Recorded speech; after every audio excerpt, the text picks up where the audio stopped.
got Bruce Feldman here on the Rich Eisen Show, and you just said, some people might be tuning in to watch Colorado lose.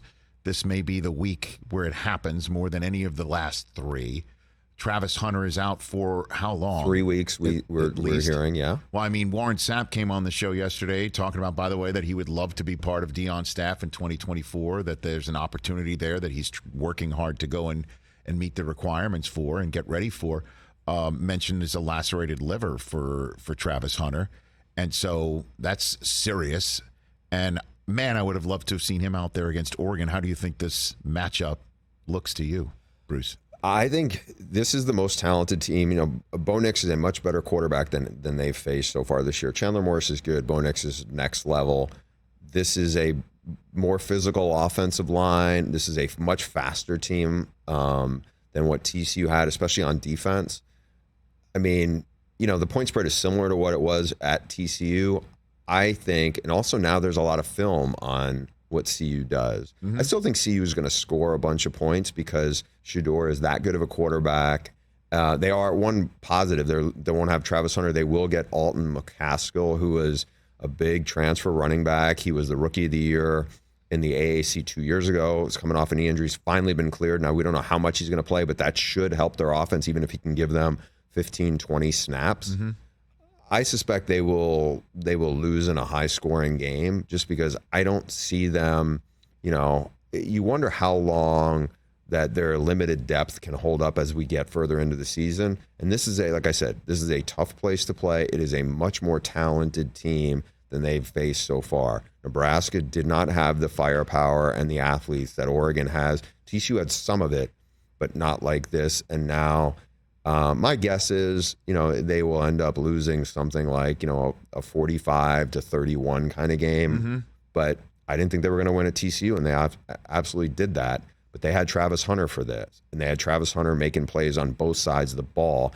I think they will miss him even more on defense than they do on offense just because of how good Bo Nix is at extending plays. And then, I mean, the rest of this is the first full weekend, I think, where there's big-time games all over the country, obviously. Let's hit Ohio State, Notre Dame. How do you see that one playing out? What's your preview of that one, Bruce Feldman? Yeah, this is a heavyweight fight right now. Last year, first real game for Marcus Freeman, he coached the bowl game, but when he got in there, I thought, did a really good job keeping it close. And that was against C.J. Stroud in Ohio State. C.J. Stroud is obviously in the NFL now. Kyle McCord's had some good moments. There's still Marvin Harrison Jr., Sam Hartman is a huge upgrade from anything Notre Dame's had playing quarterback probably since Brady Quinn, and that's a long time ago. And so I think Notre Dame has a lot of speed. I think Notre Dame matches up pretty well. I feel like, you said it, this weekend there's awesome matchups. This is the headliner because you have, two top 10 teams. It's in a storied atmosphere. I would not at all be surprised if Notre Dame knocked off Ohio State. The thing is, as you well know, the team that's been able to get them is Michigan, who has been really, really physical. Notre Dame has a good offensive line. I don't know if it's quite as good as what Michigan's had the last couple of years. They run the ball well.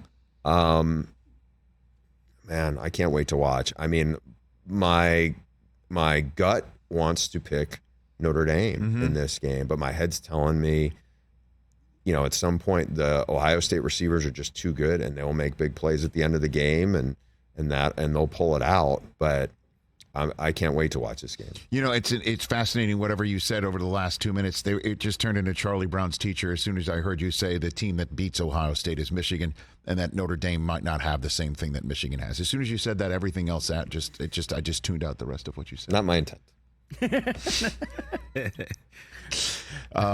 Jim Harbaugh comes back against Rutgers, 3-0 versus 3-0 right there. That's an interesting one. But what else is up there for you to hit here? So let's get to the Clemson, which got smashed by Duke in the opener. Yep. But now they go to Florida State. Florida State looked really good. Same weekend against a talented LSU team, blew them off the field. Yep. Right. So were we wrong? Were there overreactions of week one?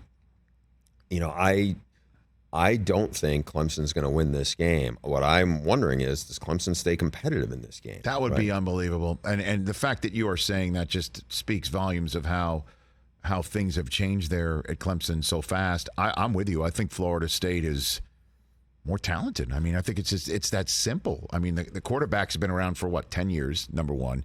Number two, the team dismantled LSU for a reason. I think they're really much more talented than Clemson, don't you think? I mean, just they are. And the area where the biggest upgrade for them is, and you do NFL, is there's a lot of old Clemson receivers in the NFL who've been really good in the NFL for a while. Mm-hmm.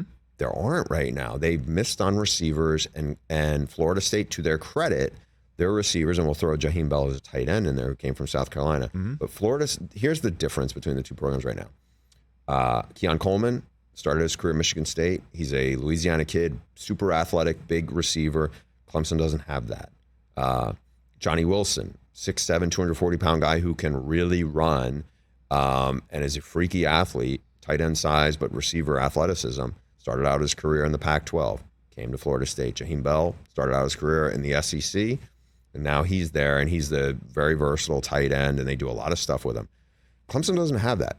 Jordan Travis can throw to those guys. Those are matchup problems. I think those are the guys who blow the game open in the second half for Florida State. But I do want to see, is Clemson going to prove us wrong and sit there and show us that, hey, a lot of these guys who are well regarded coming out of high school, don't give up on Clemson. But I mean, I'm not going to say if Clemson gets blown out that Dabo's run there is like he's never going to see the playoff again. Oh, sure. But to me, we're going to find out a lot more about Clemson than we probably will about FSU. Catch the Rich Eisen Show every single day on the Roku channel, 12 to 3 Eastern, for free.